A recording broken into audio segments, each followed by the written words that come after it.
السلام عليكم ورحمة الله وبركاته كم جرتن كبجم تودا فجالة سمتون هردفتون برتشا ورما عبد الحمد لله إنك كوت نجاني كي هنجار الله هنك بجارا بكتير سمرت ناقو إجا دا وتوتن كيا فيديو راكنا كيستي وانا نسمبر تيسو حال أبليكيشني بالبلا كيسن رجرو هندا بكتو كوتي أبديت كوت شوزن ديسن يوكين هاروم شوزن ديسن نسمبر تيسو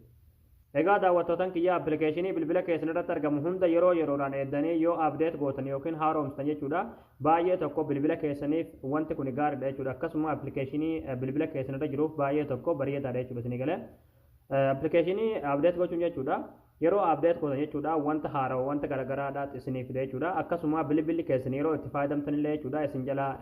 cinqamee hallagee hin tacanaannaqu jechuudha isinii galee garuu yoo isin yeroo yeroodhaan eeddanii appilikeeshinii bilbila keessan irra jiru abdeetiin goone yookiin hin haaromsine jechuudha wanta haarawa dhufan jechuudha isiniif hin fidu jechuudha bilbili keessan yookiin appilikeeshiniin isin fayyadamtan jechuudha isin galee akkasuma bilbili keessan illee isin jalaa tacanaannaqee cinqama jechuudha maaliif haaromfamuu waan barbaaduufu jechuudha isin galee akkasuma siitingii pilaastoorii keessa sirreeffachuu qabdan tokkotu jira jechuudha akka appilikeeshiniin bilbila keessan irra jiru yeroo haaromfamuu barbaade jechuudha ofiin automaatikaalii bilbilli keessan isiniif haaromsu jechuudha isin galee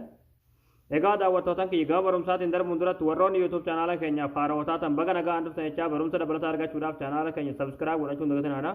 Yeroo sabskiraayibii gootan barumsi nu sirratti dabarsinu guyyaan nama dura akka isin bira ga'uuf mallattoo notifikashinii san kilik itti godhaadha achi booda ol kayyatturra kayyataadha. Barumsaan garraadhaa isin darbee YouTube chaanaala keenya jala seenaadha viidiyoo baay'eetu jira irraa biradhaadha waan isin dhibee gaaffii isinitti ta'e komentii jalatti nu barreessadha. Maatiiwwan chaanaala keenyaadha immoo viidiyoo keenyan akka namni baay'een argee irraa fayyadamu laayik sheer gochuudhaan jajjabeessuun dagatinaadha.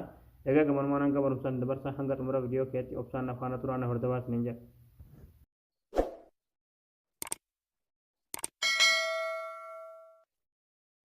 Hayyee daawwattootaan kiyya appilikeeshiniin bilbila keessan irratti argitan kun hundinuu jechuudha yeroo yerootti haaromfamuu yookiin abdeet gochuu barbaachisa jechuudha isinii galee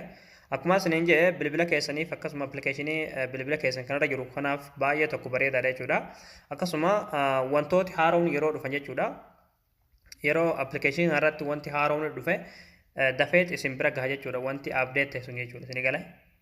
kanaafuu yeroo yerootti abdeet gochuu qabdan jechuudha appilikeeshinii bilbila keessan irratti argamu hunda jechuudha eeddanii jechuudha isin galee yookiin ammoo yeroo haaromfamuu barbaadde akka ofiin automaatikaalii bilbilli keessan haaromsu yookiin abdeet isiniif godhu automaatikaalii irra kaayyachuu qabdan jechuudha haalaan amma isinitti agarsiisu kanaan haaromfadhaati akkasuma yoo barbaadan automaatikaalii akka ofiin isiniif haaromsu yeroo haaromfamuu barbaade achirra kaayyadha jechuudha. Amma haalli itti haaromsan jechuudha pilaastoorii keessatti galtanii achi booda piroofaayilii keessatti kilikni gootanii achi booda asirratti jechuudha manage apps in the device kan jedhu kilikni gootu achi booda asirratti jechuudha update is available kan jedhu kilik gootanii achi booda haala kanaan kun akkuma sirriitti margaa jirtan jechuudha appilikeeshinii baay'eetuun kun haaromfamuu barbaada jechuudha kii kanarratti jechuudha isin eegale appilikeeshinii 9 jechuudha appilikeeshinii kana akka inni bakka tokkotti haaromsuuf asirratti jechuudha update all kan jedhu kilik gootan jechuudha akka inni yeroo tokkoon isiniif haaromsu jechuudha isin eegale kun akkuma argaa jirtan kun zooraa jira jechuudha isin eegale